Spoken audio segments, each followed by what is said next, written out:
شیخ عائز القرنی حفظہ اللہ جو سعودیہ کے بہت بڑے عالم ہیں، شاید آپ نے نام سنا ہو، اگر کوئی عمرہ حج کرنے جاتا ہے آپ نے سنا ہوگا کہ انہی کے لیکچرز جہاز میں سننے کو ملتے ہیں، اور آج سے گنتی کے 22 سال پہلے کی رپورٹ ہے کہ وہ 860 مختلف عناوین پہ لیکچرز ریکارڈ کروا چکے، اتنا قابل انسان ہے یہ۔ تو اتفاق سے ان سے کسی نے پوچھا کہ ہم نے بہت جتن کیے، ہمارے گھر میں سلو نہیں ہو رہی، میں نے کتنی مرتبہ کہا ہے اپنی بیوی کو بھی کہ میں اللہ عز وجل کا انعام سمجھتا ہوں، لیکن ہماری لڑائی ختم نہیں ہوتی، کوئی طریقہ بتائیے۔ تو انہوں نے اس شرط پہ بتایا کہ آپ یہ کیا کریں گے۔ اس سے پوچھا کہ جو میں کہوں گا کرو گے؟ جی کروں گا۔ کہا سب سے پہلا یہ کام کرو، جب بھی آپ کی بیوی غصے میں آئے، جو لوگ ایک دوسرے کو کہتے ہیں ایک مرتبہ یہاں کہہ کے دیکھو آپ کی سلو ہوتی ہے کہ نہیں، وہ لفظ آئی کے بعد استعمال اس کے لیے کرو جو حق رکھتی ہے کہ یہ لفظ آپ اس کے لیے بولو۔ اور دوسرا، اگر پھر بھی راضی نہ ہو تو اس میں کیا حرج ہے، سمجھانے کا ان کا انداز تھا، چپ کر کے اس کے سامنے ہاتھ جوڑ دو، کون دیکھ رہا ہے کہ میں آئندہ آپ کی نافرمانی نہیں کروں گا۔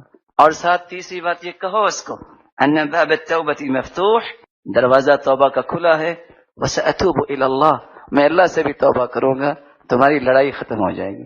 اس کا قطعاً مقصد نہیں ہے کہ شیخ بیچارے ایسے کرتے ہوں گے، اس کا مطلب یہ ہے کہ انہوں نے ایک وے دیا ہے کہ ایسے بھی انسان کو اپنے حالات کو بہتر بنا لینا چاہیے، کیونکہ زوجین کی لڑائی سے شیطان خوش ہوتا ہے اور ان کے اچھے معاملات سے رحمان خوش ہوتا ہے۔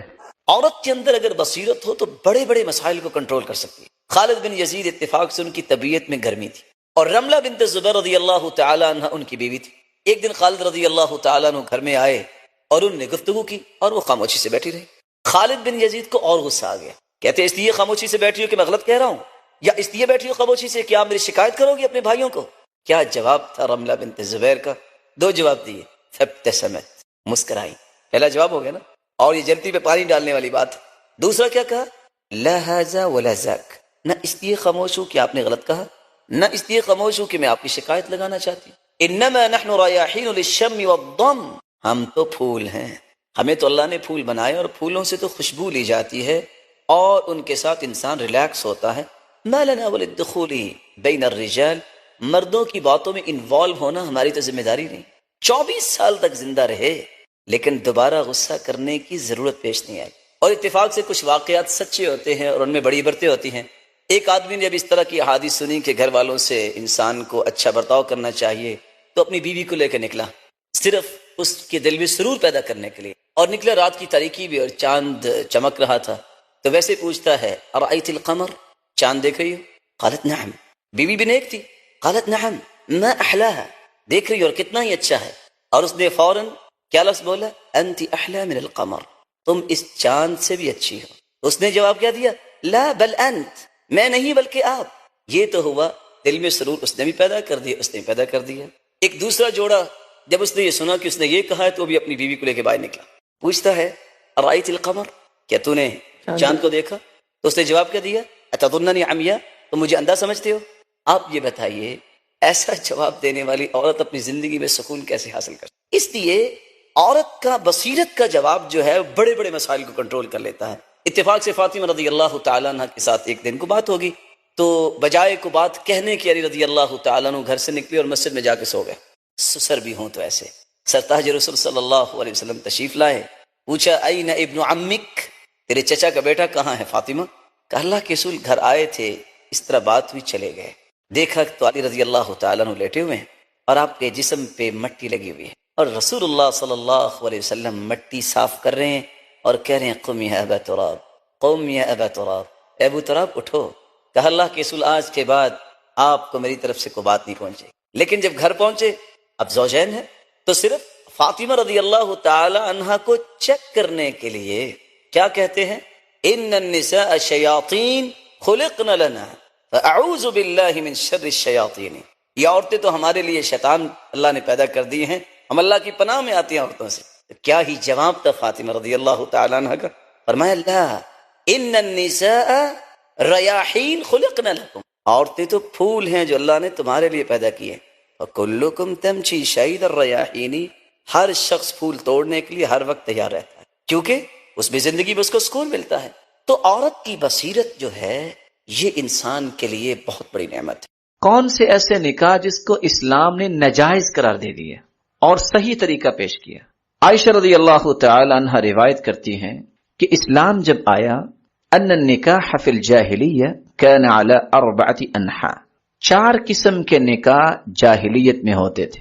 پہلا نکاح اشتراک الرہط من الرجال فی الدخول علی امرأة واحدہ، ایک ہی عورت کے ساتھ 10 لوگ شادی کر لیتے، اور ہوتا کیا پھر بعد میں جب کوئی بیٹا پیدا ہوتا یا بیٹی تو قرعہ اندازی کی جاتی، جس کا نام نکلتا اس کو باپ بنا دیا جاتا۔ اسلام نے کہا یہ انسانیت نہیں، حیوانگی ہے، بہیمیت ہے، اسلام اس بات کو پسند نہیں کرتا۔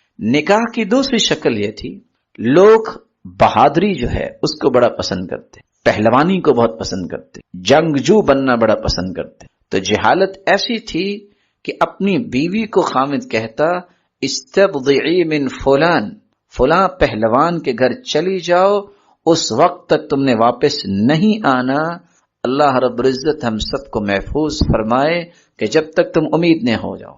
اسلام نے کہا ایک مومن غیرت مند مسلمان اس طرح کی سوچ بھی نہیں سوچ سکتا۔ نکاح الاستبضاع، اس کو بھی اسلام نے حرام قرار دے دیا، اور آپ حیران ہوں گے یہ بات سن کے کہ یہ دونوں نکاح اس وقت تبت میں موجود ہیں، جس کی رپورٹس ملتی ہیں دونوں نکاح اس وقت بھی دنیا میں موجود ہیں۔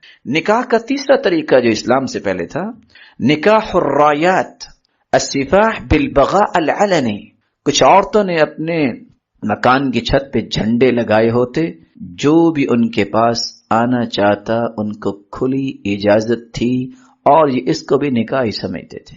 اسلام نے کہا کہ ایک جانور اور اشرف المخلوقات، ان میں بہت بڑا فرق ہے۔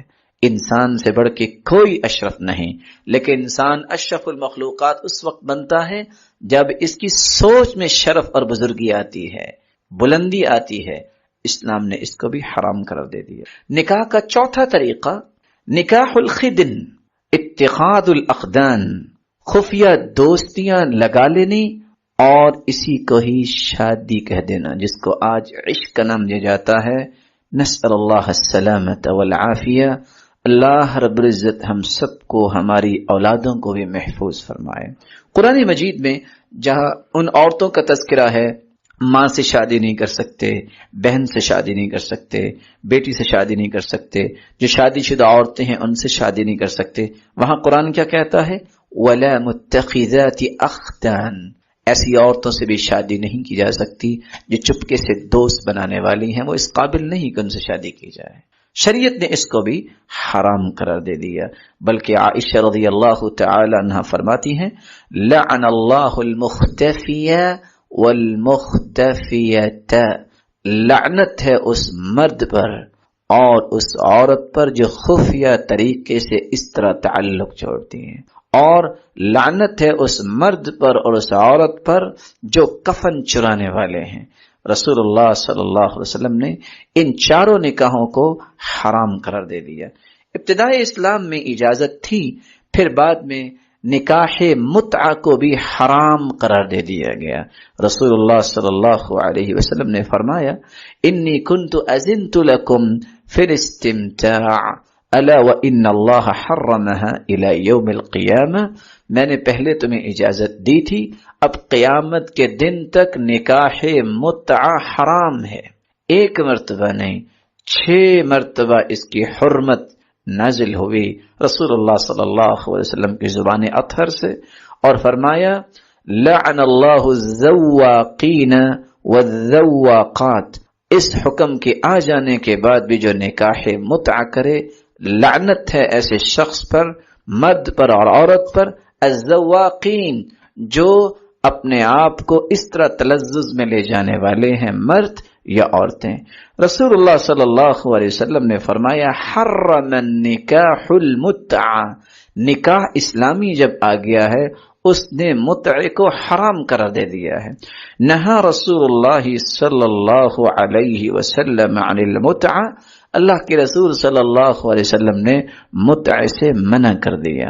بلکہ سیدنا سالم بیان کرتے ہیں صعد عمر رضی اللہ تعالی عنہ المنبر، عمر رضی اللہ تعالی عنہ ممبر پر چڑھے، فحمد اللہ واثنى علیہ، آپ نے اللہ کی حمد بیان کی، تعریف بیان کی. ثم قال، پھر کہنے لگے ما بال رجال ينكحون هذه المتعة وقد نهى رسول الله صلی اللہ علیہ وسلم عنها، مجھے پتہ چلا ہے کہ کچھ لوگ نکاح متع کرتے ہیں اور اللہ کے رسول صلی اللہ علیہ وسلم نے اس کو منع کر دیا ہے. لا اوتی بأحد نکحها الا رجمته، میرے پاس اگر کوئی ایسا مسئلہ آ گیا تو میں دونوں کو رجم کروں گا. یہ نکاح نہیں ہے، اس کو اسلام نے حرام قرار دے دیا ہے. اور آپ تعجب کریں گے یہ بات سن کے، اس وقت ملک پاکستان کے اندر بھی کتنے ایسے لوگ ہیں جو اس نکاح کو جائز سمجھتے ہیں اور اس نکاح کے متعلق دو ٹوک الفاظ میں کہتے ہیں جائز ہے. تو رسول اللہ صلی اللہ علیہ وسلم نے جو شرعی حجاب اور شرعی پردے کے متعلق احکامات جاری کیے، ان احادیث کی روشنی میں علماء نے 8 شرطیں پیش کی ہیں. وہ برقع، وہ چادر، وہ جلباب، وہ عبایا شرعی حجاب کہلائے گا جس میں 8 شرطیں پائی جائیں. سب سے پہلی شرط ستر جمیع بدن المرأة، ایسی جلباب، ایسا عبایا جس سے عورت کا سارا جسم ڈھک جائے. ام سلمہ رضی اللہ تعالی عنہ سے روایت ہے، سنن نسائی اور جامع الترمذی میں، اللہ کے رسول صلی اللہ علیہ وسلم نے مردوں کو حکم دیا ما اسفل من الكعبین من الازار ففی النار، مرد مسجد میں ہو، مرد گھر میں ہو، بازار میں ہو، کہیں بھی ہے، جس کی چادر، جس کی شلوار یا جو بھی انسان پہنتا ہے اگر ٹخنوں سے نیچے ہوئی اور توبہ نہ کی، اسی حالت میں موت آ گئی، اس کا یہ حصہ جہنم میں جائے گا. اور یہ صحیح بخاری کی روایت میں کوٹ کر رہا ہوں. ام سلمہ رضی اللہ تعالی عنہ نے سوال کر دیا، یا رسول اللہ صلی اللہ علیہ وسلم کیف یصنع النساء بذیولہن، عورتیں کیا کریں؟ آپ نے فرمایا یرخین شبرن، عورتوں کو چاہیے اپنے پاؤں پہ ایک بلشت کپڑا ڈال لیں. فقالت اذن تنکشف اقدامہن، اس کا مطلب تو یہ نکلا اگر ایک بالش بھی کپڑا پاؤں پہ ڈال لیں گی تو جب وہ چلیں گی تو پاؤں تو پھر بھی نظر آئیں گے. قال یرخینہ ذراعا لا یزیدن علی، چلو ان کو یہ پیغام پہنچاؤ، ایک ہاتھ کپڑا وہ اپنے پاؤں پہ ڈال سکتی ہیں، اس سے زیادہ نہ ڈالیں. رسول اللہ صلی اللہ علیہ وسلم نے کیا فرمایا؟ جلباب، عبایا، عورت کا لباس کیا ہے؟ سر سے لے کے پاؤں تک اس کا نظر نہیں آنا چاہیے.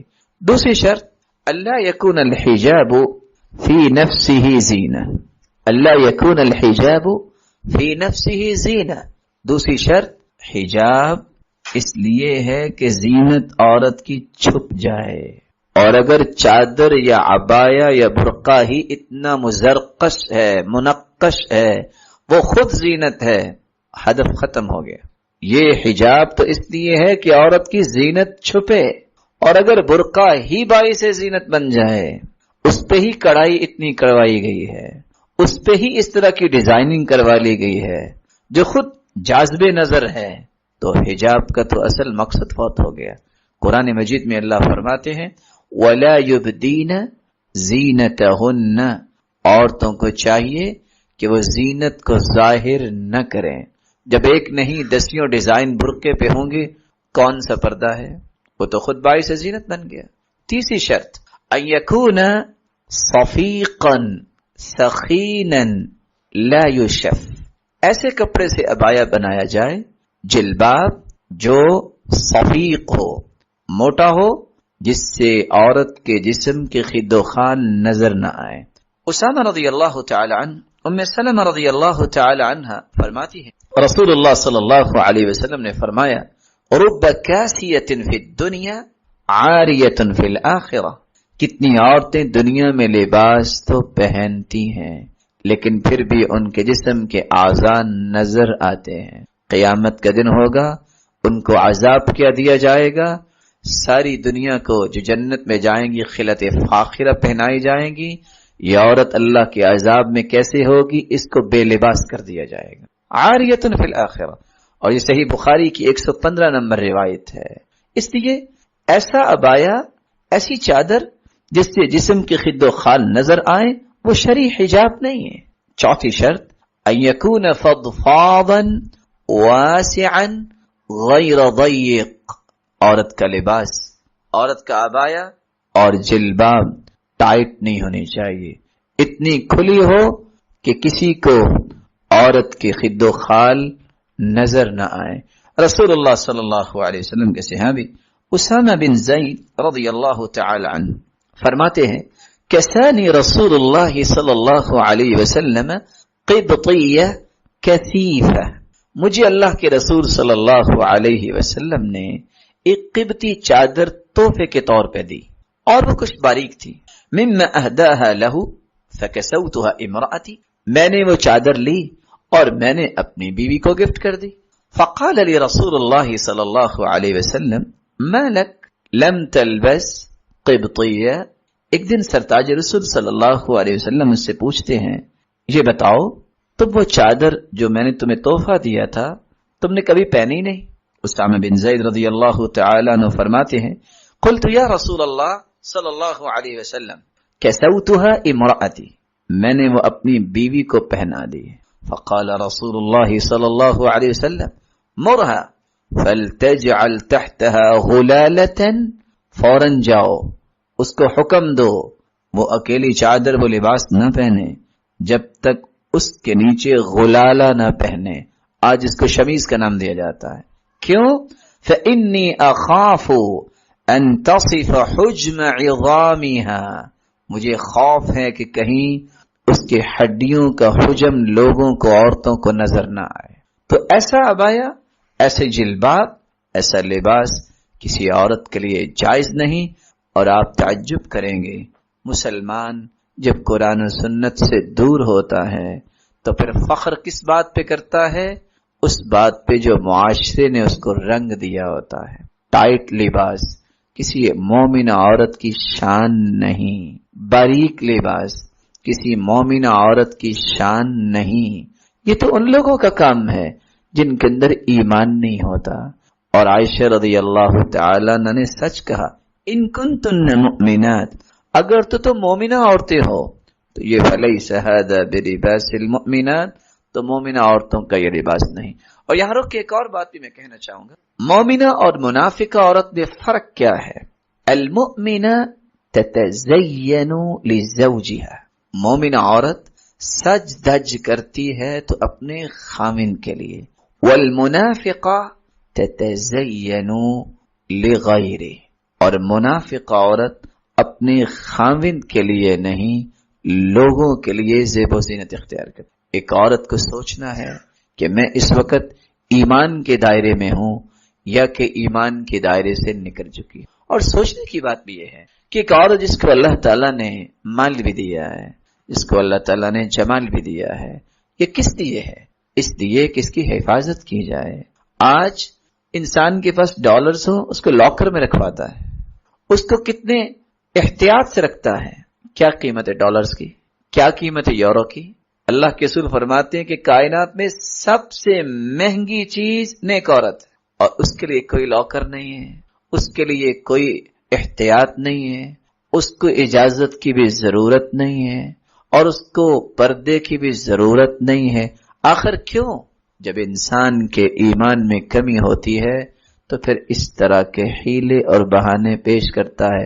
اور آپ نے سنا ہوگا، اتفاق سے کہنے والے تو یہاں تک بھی کہہ چکے ہیں، پردہ تو دل کا ہوتا ہے، پردہ دل کا ہوتا ہے. میرا نہیں خیال کہ دنیا میں کوئی بھی ڈاکٹر یہ رپورٹ دے سکتا ہو کہ جس کے جسم پہ مختلف قسم کے نشان اور مختلف قسم کے سٹاپس نظر آئیں اور وہ کہے کہ اس کے خون کی سرکولیشن ٹھیک ہے. جب انسان کا عقیدہ بگڑتا ہے، ایمان کمزور ہوتا ہے، تو پھر یہ کہتا ہے کہ پردہ دل کا ہوتا ہے. اور بعض لوگ کیا کہتے ہیں، جناب اصل بات یہ ہے ہماری بیٹی نے تو کبھی اوپر دیکھا ہی نہیں، ہم یہ مانتے ہیں ماشاءاللہ وہ نیک ہوگی، ہمیں یقین ہے کہ وہ صالحہ ہوگی، لیکن وہ عائشہ سے بھی نیک ہے، وہ ام سلمہ سے بھی نیک ہے، کیا وہ صفیہ رضی اللہ تعالی عنہا سے بھی نیک ہے، وہ حمنہ رضی اللہ تعالی عنہا سے بھی نیک ہے، وہ ام حبیبہ رضی اللہ تعالی عنہا سے بھی نیک ہے؟ یہ مقصد نہیں ہے جو ہم سمجھے بیٹھے ہیں کہ وہ دیکھتی نہیں ہے. اللہ نے اس کی عزت کو بڑھانے کے لیے حکم دیا ہے، اس کی شان کو بلند کرنے کے لیے حکم دیا ہے. رسول اللہ صلی اللہ علیہ وسلم نے اگلی ایک بات سمجھائی ہے، 5ویں شرط، اللہ یکون مبخرا مطیبا. برقع یا عبایا، جلباب، چادر. ابتدائی اسلام میں عورتوں نے چادریں پہنی، جب دنیا میں زرق برق لباس عام ہونے لگے تو پھر صالحات اور تقیات، صالحہ عورتوں نے ان چادروں کی بجائے عبایات استعمال کرنا شروع کیے. جس طرح لوگوں کے اندر برائی عام ہونے لگی تو عزت اور حشمت اور عفت اور سلامتی کی راہ کو اختیار کرنے کے لیے یہ طریقہ اختیار کیا گیا. اللہ یکون مبخرا مطیبا. 5ویں شرط یہ ہے اس برقع اور عبایا کو خوشبو نہ لگائے، عطر نہ لگائے. سبب کیا ہے؟ صحیح الجامع کی روایت ہے، ایما امرأة استعطرت فمرت على قوم لیجدوا ریحها وہی زانیہ. جو عورت گھر سے نکلتی ہے، خوشبو لگاتی ہے اور مردوں کے پاس سے گزرتی ہے اور مردوں کو اس کی خوشبو پہنچ جاتی ہے. آپ حیران ہوں گے الفاظ کا ترجمہ میں کیا کروں، لیکن یہ شریعت ہے، کرنا ہی پڑے گا. فہی زانیہ، وہ بدکار عورت ہے. رسول اللہ صلی اللہ علیہ وسلم نے منع فرما دیا، بلکہ روایت کیا بتاتی ہے اس کی نماز قبول نہیں حتی تغتسل، جب تک وہ غسل نہیں کر لیتی. 6ٹھی شرط، اللہ یشبہ ملابس الرجال. عورت کے لیے جائز نہیں کہ وہ مردوں کے مشابہ لباس زیب تن کرے. وہ عبایا، وہ برقع مردوں کے مشابہ نہ ہو، کیونکہ رسول اللہ صلی اللہ علیہ وسلم کا فرمان ہے، لعن اللہ الرجل یلبس لبسة المرأة. لعنت ہے اللہ تعالی کی اس مرد پر جو عورت کا لباس پہنتا ہے. والمرأة تلبس لبسة الرجل، اور اس عورت پر بھی لعنت ہے جو مردانہ لباس پہنتی ہے. بلکہ رسول اللہ صلی اللہ علیہ وسلم نے فرمایا 3 ایسے بدبخت ہیں، ثلاثۃ لا ينظر اللہ الیہم یوم القیامہ. قیامت کے دن اللہ تعالیٰ ان 3 بدبختوں پر نظر رحمت نہیں ڈالیں گے. اور وہ 3 کون ہیں؟ العاق لوالدی، جو والدین کے نافرمان ہیں. دوسرا والمرأة المترجلة المتشبہہ بالرجال، وہ عورت جو مردانہ لباس زیب تن کرتی ہے اور مردوں کی مشابہت اختیار کرتی. اور تیسرا والدیوس الذی یقر فی اہلہ الخبث، وہ انسان جس کے گھر میں فحاشی اور عریانی کے مناظر ہیں اور اسے کوئی پرواہ نہیں ہے. رسول اللہ صلی اللہ علیہ وسلم نے اگلی بات یہ سمجھائی، 7ویں شرط، اللہ تلبس ملابس الکافرات. مومن عورت کافروں کے مشابہ لباس نہیں پہنے گی. کافروں کے مشابہ کیوں نہیں پہنے گی؟ من تشبہ بقوم فہو منہم، جو کسی کی مشابہت اختیار کرتا ہے وہ انہی میں سے ہے.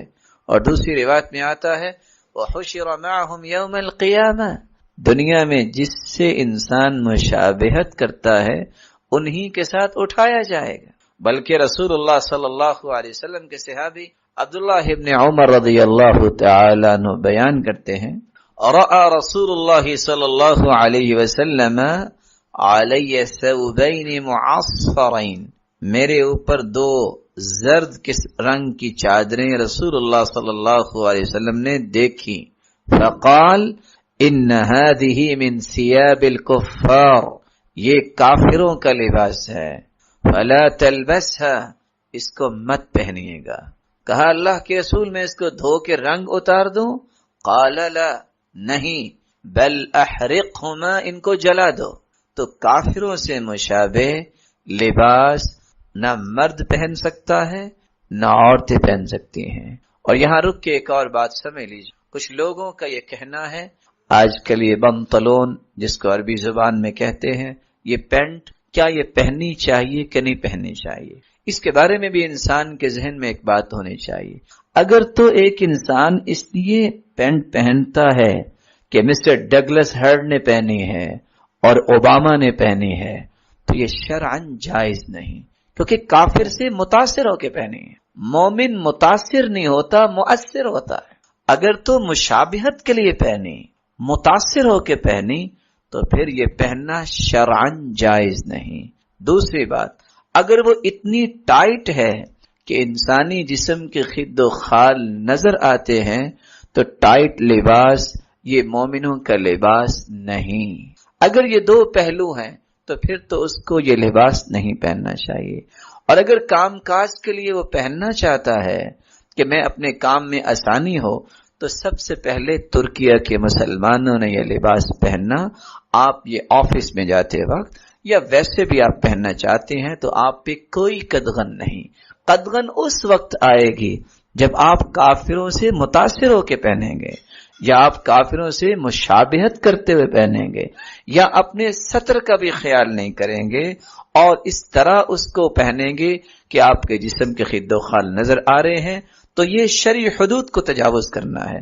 ویسے آپ کوئی بھی لباس پہنے جو ساتر ہے، جس سے ستر پوشی بھی ہوتی ہے، آپ اس کو پہن سکتے ہیں۔ اور ویسے بھی یہ ترکیہ کے مسلمانوں نے سب سے پہلے اس کو اختیار کیا اور زیب تن کیا تھا۔ آٹھویں بات، اللہ تقصد به الشہرۃ بین الناس، ایسا برقع، ایسا عبایا، ایسی چادر، ایسا لباس عورت کو نہیں پہننا چاہیے جس سے مراد شہرت ہو۔ کیوں؟ کیونکہ رسول اللہ صلی اللہ علیہ وسلم کا فرمان ہے، من لبس ثوب الشہرہ البسہ اللہ یوم القیامہ ثوب مذلہ، جو شہرت کا لباس پہنتا ہے قیامت کے دن اسے ذلت کا لباس پہنایا جائے گا۔ ثم یلہب فیہ النار، پھر اس کے اندر آگ لگا دی جائے گی۔ شہرت کا لباس یہ جائز نہیں۔ تکبر، گمنڈ، غرور کے لیے لوگ کہیں کیا کمال کا یہ لباس ہے، لوگ کہیں کیا کمال کا یہ عبایا ہے۔ مقصود اللہ کی رضا ہو، مقصود ستر پوشی ہو، مقصود زیب و زینت اختیار کرنا ہو مرد کے لیے، اور عورت بھی زیب و زینت اگر اختیار کرے تو گھر میں اپنے خامد کے لیے۔ لیکن اگر شہرت کا لباس پہنا ہے تو یہ ذلت کا لباس قیامت کے دن پہننا پڑے گا۔ یہ 8 شرطیں اس وقت لجنہ دائمہ جو فتویٰ کمیٹی سعودی عرب کی ہے، اتفاق سے اگر آپ انٹرنیٹ پہ جائیں تو آپ 12,352 نمبر فتویٰ جو اس کمیٹی کا ہے، ان تمام شروط کا تذکرہ انہوں نے بھی کیا ہے جو احادیث ابھی آپ نے سنی۔ وَيُكْرَهُ لُبْسٌ فِيهِ شُهْرَةُ لَابِسٍ، علماء یہ لکھتے ہیں عہد یضاف الی ما بعد الموت، موت کے بعد جو چیز نافذ کی جاتی ہے میت کی طرف سے اس کو وصیت بولا جاتا ہے۔ آپ صلی اللہ علیہ وآلہ وسلم نے وصیت کی اہمیت کو بھی واضح کیا ہے۔ فرمایا ما حق امرئ مسلم لہ شیء یرید ان یوصی فیہ یبیت لیلتین الا ووصیتہ مکتوبۃ عندہ، جو تو مسلمان ہے، دعویٰ ہے کہ میں مسلمان ہوں، اس کی 2 راتیں نہیں گزرنی چاہیے، اس کی وصیت لکھی ہوئی ہونی چاہیے، وصیت لکھی ہوئی ہونی چاہیے۔ اور دوسری روایت کے الفاظ ہیں کہ حسن بصری رحمۃ اللہ علیہ فرماتے ہیں المؤمن لا یأکل فی کل بطن، مومن کبھی بھی پیٹ بھر کے کھانا نہیں کھاتا، ولا تزال وصیتہ مکتوبۃ، اور اس کی وصیت تحت جنبی، تحت وسادتی، اس کے تکیے کے نیچے اس کی وصیت لکھی ہوئی ہونی چاہیے. یعنی اس قدر اس کو قیامت کا تیاری کا فارمولہ یاد رہنا چاہیے کہ میری زندگی کے جو معاملات میں اس کو لکھ کے رکھوں، اس کا دینا ہے، اس سے لینا ہے، اور میرے مال سے یہ چیز فلاں کو دے دینا، فلاں مسجد کو دے دینا، فلاں مدرسے کو دے دینا، فلاں کسی غریب مسکین تک یہ پہنچا دینا. یہ وصیت اس انسان کی لکھی ہوئی ہونی چاہیے. ضحاک بیان کرتے ہیں کہ یہ اللہ ذوالجلال کا نظام ہے. من مات ولم يوصي لذوي قرابته فقد ختم عمله بمعصیہ. جو بندہ فوت ہو جاتا ہے لیکن اس نے کسی رشتہ دار کے لیے وصیت ہی نہیں کی تو اس کا خاتمہ برائی پر ہوتا ہے. اس لیے وصیت کے بارے میں انسان کو ہر وقت حساس رہنا چاہیے. اتنے بڑے بڑے مسائل اور اس کے بارے میں انسان کچھ لکھتا ہی نہیں. یہی نتیجہ ہے. بڑے بڑے نیک لوگ جنہوں نے اس بات کا اہتمام کیا، نسلوں کی نسلیں ان کی سمر گئی، اور بڑے بڑے لوگ اس بات میں سستی دکھائی اور امت کے لیے فتنہ بن گئے. اس لیے رسول اللہ صلی اللہ علیہ وسلم کی اس حدیث کی روشنی میں، جو حدیث صحیح الجامع کی ہے کہ 2 راتیں نہیں گزرنی چاہیے، وصیت لکھی ہوئی ہونی چاہیے. اور اس وصیت کا اصول کیا ہے؟ پہلا اصول لا وصیت لوارث، ان اللہ اعطى كل ذی حق حقه ولا وصیت لوارث. اللہ نے ہر ایک کو اس کا حق دے دیا ہے وراثت کی شکل میں، لیکن وصیت جو وارث بن رہا ہے، وراثت جس کو مل رہی ہے، اس کے نام کی وصیت نہیں لکھی جا سکتی. میری اولاد میری وارث ہے، میں اپنی اولاد کے نام پہ وصیت نہیں لکھ سکتا. یہ اصول ہے شریعت کا. لا وصیت لوارث، جو وراثت کا حقدار ہے اس کے نام کی وصیت نہیں لکھی جائے گی. دوسرا وصیت کا اصول یہ ہے کہ آپ سارے مال کی وصیت نہ کریں.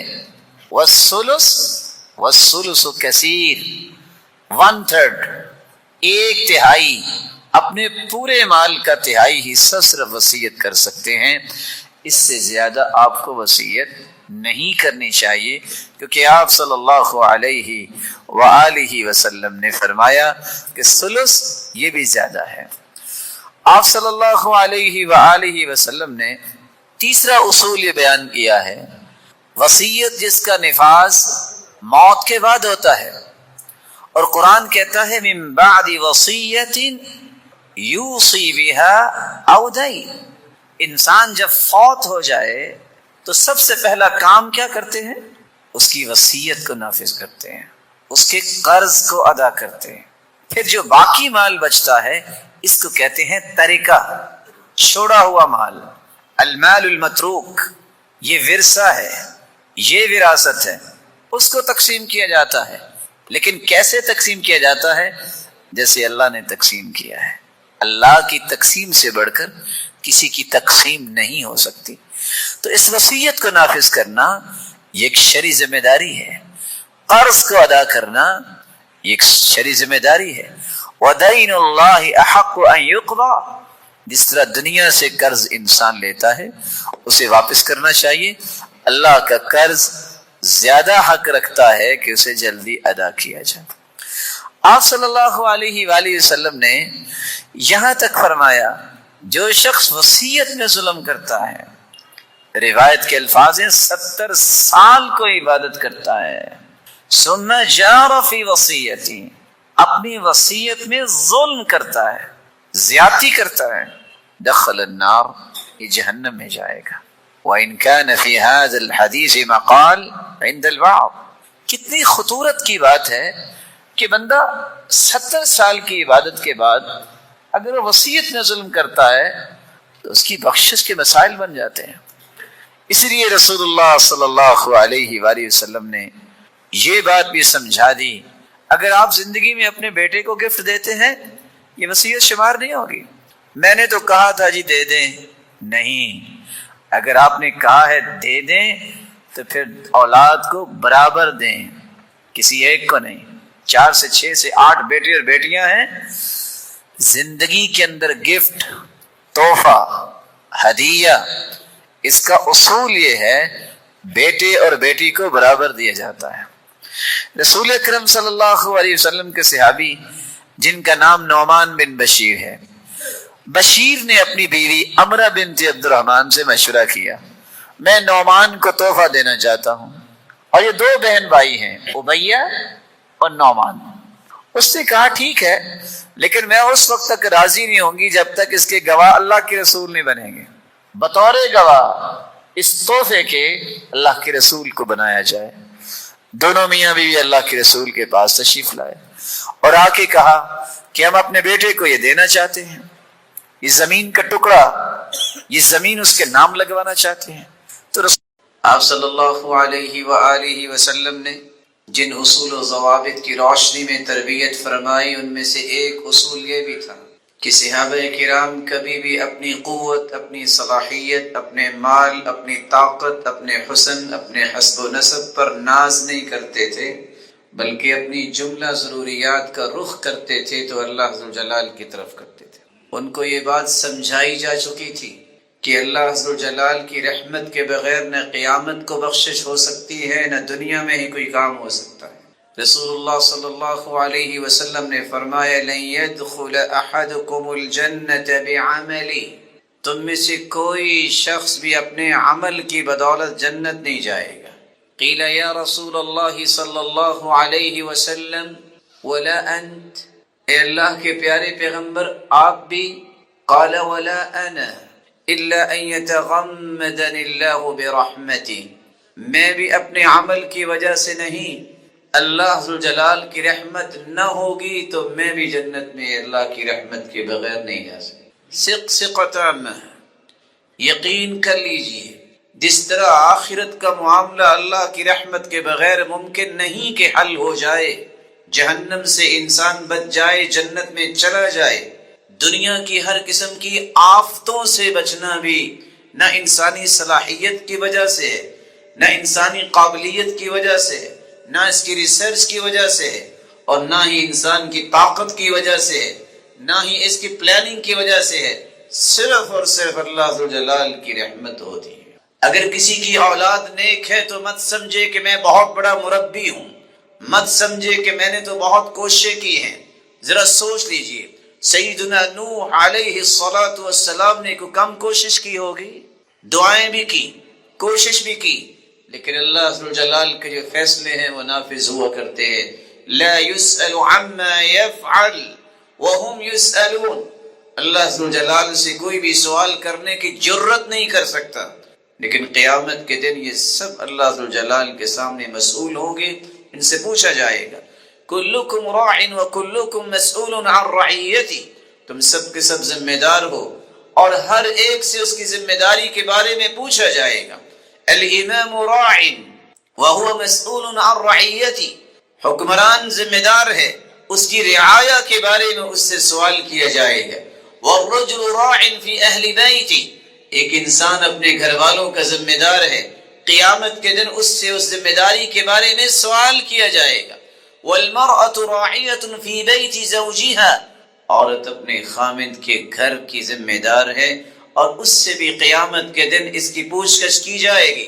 والغلام راع فی مال سیدہ وهو مسئول عن رعیته، خادم ہے، کوئی نوکر ہے، غلام ہے، وہ اپنے مالک کے مال کا ذمہ دار ہے اور قیامت کے بارے میں اس سے اس کے بارے میں سوال کیا جائے. رسول اللہ صلی اللہ علیہ وآلہ وسلم نے صحابہ کرام کو یہ بات سمجھائی، اس لیے کثرت سے اللہ ذوالجلال سے عافیت طلب کیا کریں.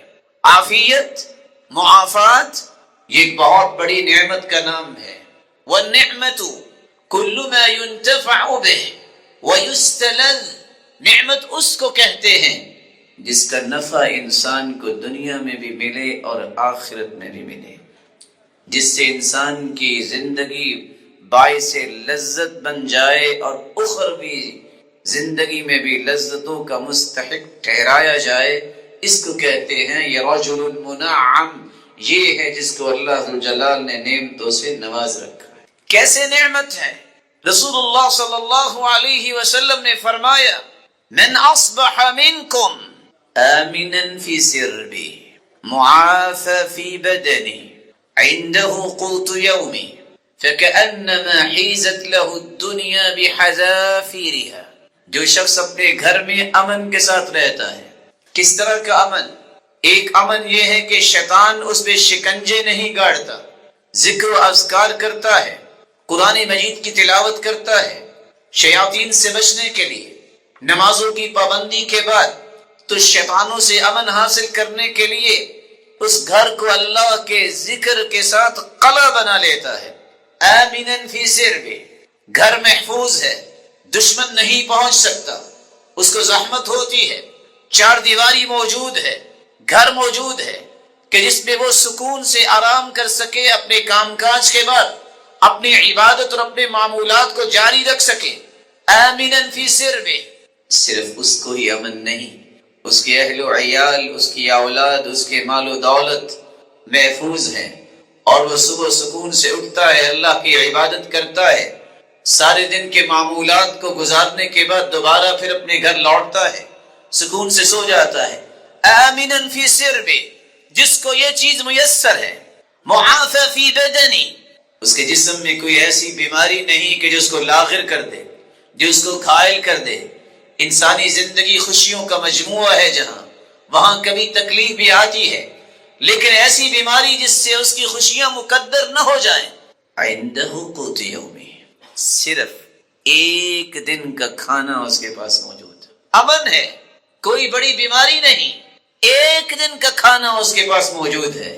فَكَأَنَّمَا حِيزَتْ لَهُ الدُّنْيَا بِحَذَافِيرِهَا، سمجھ لو کہ اللہ ذو الجلال نے ساری نعمتیں اس کے دامن میں جمع کر دی۔ عافاہ اللہ عربی زبان میں اس وقت بولا جاتا ہے اَن يَصَحَّهُ وَشَفَاهُ وَأَبْرَأَهُ مِن مَرَضِهِ وَعِلَّتِهِ وَدَفَعَ عَنْهُ السُّوءَ وَالْبَلَاءَ۔ جب ہم کسی کو دعا دیتے ہیں عافاک اللہ، اللہ ذو الجلال تجھے عافیت سے نواز دے، تو ہماری دعا کا ڈومین کیا ہوتا ہے؟ اللہ تجھے ہر قسم کی شفا بھی دے، اللہ ذو الجلال تمام جہات میں آپ کی اصلاح بھی فرمائے، آپ کی ہر بیماری جو ظاہری ہے اور ہر بیماری جو باطنی ہے اس سے اللہ ذو الجلال تمہیں محفوظ فرمائے، اور ہر قسم کی برائی یا شرارت یا بلا اللہ ذو الجلال آپ سے دور کر کے آپ کی حفاظت کر دے۔ یہ عافیت کی دعا، یہ معمولی دعا نہیں۔ اس لیے علماء امت کہتے ہیں خلو الجسد والنفس عن الاعراض والامراض التي تهاجمها وتضرها، انسانی زندگی کے اندر ہر وہ بیماری جو انسان کے جسم کو لگ سکتی ہے، نفسیاتی بیماری ہو، روحانی بیماری ہو یا شیطانی بیماری ہو کہ انسان گناہوں میں چلا جائے، ہر قسم کے گناہ، برائی، معصیت اور بیماری سے بچنے کا یہ عزم انسان اللہ جلال کے حوالے اپنے آپ کو کر کے ہی کرتا ہے۔ یہ صلاحیت کسی کو مل جائے کہ اپنے آپ کو اللہ کے حوالے کر دے، اس سے عقل مند کوئی انسان نہیں۔ اس لیے سلف صالحین کہا کرتے تھے السلامۃ من المعاصی والذنوب والسلامۃ من الشرور والمکروہ فی الدنیا والآخرہ، جس کو دنیا میں گناہوں سے اللہ ذو الجلال نے سلامت رکھا، برائیوں سے بچائے رکھا، اور اسے ایسی بیماریوں سے بچائے رکھا جو اس کی عبادت میں رکاوٹ نہیں بنتی، ایسے غموں سے بچائے رکھا جس سے وہ گھائل ہو کے اپنے دین کو نہیں چھوڑتا۔ اس سے بڑا نعمت والا انسان دنیا میں کوئی نہیں ہے۔ اس لیے سیدنا ابو بکر صدیق رضی اللہ تعالی عنہ بیان کرتے ہیں کہ لوگوں اسی جگہ ہی اللہ کے رسول کھڑے تھے اور آپ نے یہ فرمایا تھا اسأل اللہ العفو والعافیہ فإن أحدكم لم يعطى بعد اليقین خیرا من العافیہ۔ لوگوں کثرت سے اللہ سے معافی اور عافیت طلب کیا کرو، یقین کے بعد اللہ ذوالجلال عافیت سے بڑھ کے نعمت کسی کو عطا نہیں کرتے. اس لیے وہب ابن منبہ بیان کیا کرتے تھے اگر دنیا میں نعمتیں دیکھنی ہیں تو ان کا شمار تو ممکن نہیں، کیونکہ قرآن کہتا ہے وَإِن تَعُدُّوا نِعْمَةَ اللَّهِ لَا تُحْصُوهَا، تم اس کا شمار نہیں کر سکتے کہ کتنی نعمتیں ہیں، احاطہ نہیں کر سکتے. لیکن رؤوس النعم ثلاثہ، سب سے بڑی نعمتیں تین ہیں. نعمت الاسلام التي لا تتم بهذه النعم الا بها، اسلام کی سب سے بڑی نعمت ہے. ساری دنیا کی نعمتیں میسر آ جائیں، کسی کے پاس اسلام نہیں تو سمجھ لو اسے کچھ نہیں ملا. نعمت العافیہ التي لا تطيب الحیاة الا بها، ایک عافیت کی نعمت ہے، گناہوں سے بھی اللہ بچائے، بیماریوں سے بھی اللہ بچائے. یہ ہلکا پھلکا انسان جس خوشی میں زندگی گزارتا ہے، جس پرکیف کیفیت میں اس کی زندگی ہوتی ہے، یہ وہی جان سکتا ہے. یہ دوسری بڑی نعمت ہے. اللہ ذوالجلال کسی کو عافیت سے نواز دے.